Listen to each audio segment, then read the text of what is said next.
Welcome to Hood Champion Boxing Sports. In boxing, you find a way to win, or you find a way to Lopez, or you find a way to lose, right? Hey, did Teofimo Lopez prove us all wrong? Yes, no.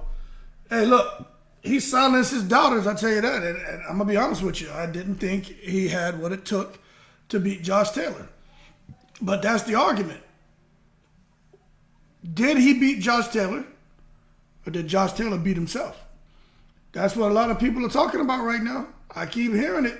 Josh Taylor stayed at 140 too long. That wasn't the same Josh Taylor. He didn't have the power he once had.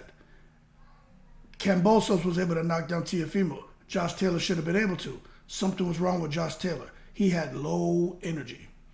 Now, I'm going to tell you this. He picked up that WBO junior welterweight title. I don't know if you should call him the undisputed champ at 140. But then again, Josh Taylor was not defeated. But if somebody fights Keith Thurman and beat Keith Thurman right now, are they the WBC champ? I mean, come on, we gotta understand what we're talking about here.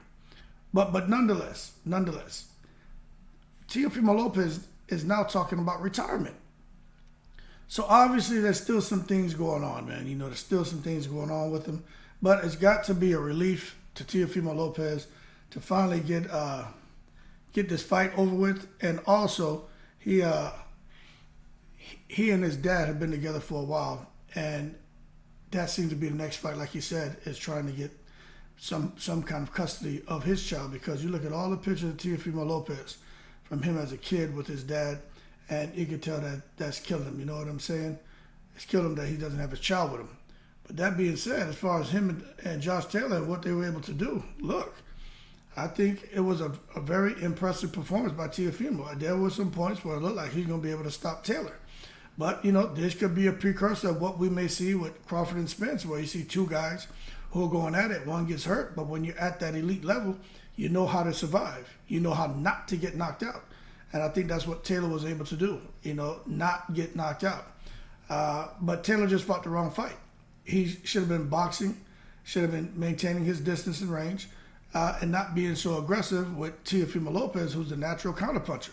That's just, you know, bad medicine, especially after like third round, where it's like Josh Taylor, it's like he just went all downhill. So credit to Teofimo Lopez, but I'm just telling you, I'm still concerned about his erratic behavior.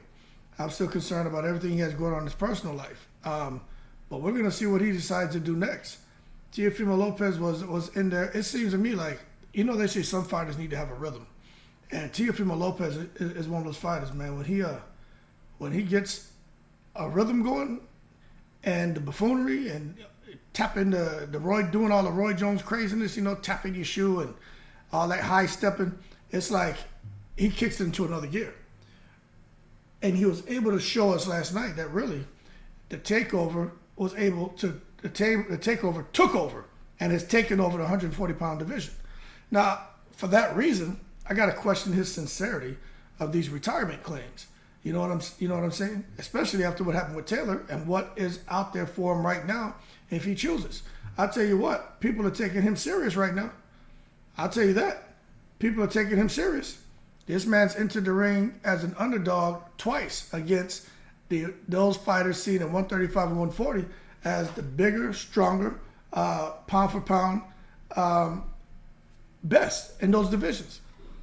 Entered as an underdog and was able to clip those guys and get big wins. You know what I'm saying?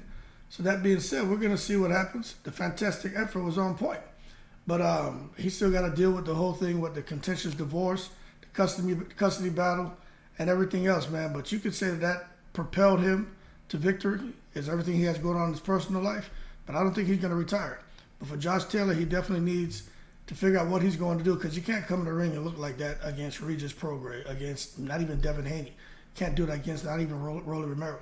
You can't do that now against Adrian Broner. So Josh Taylor is in a position where he may become a gatekeeper if he doesn't figure it out. Because I think even Shakur Stevenson will beat that version of Josh Taylor. And I'm being honest with you.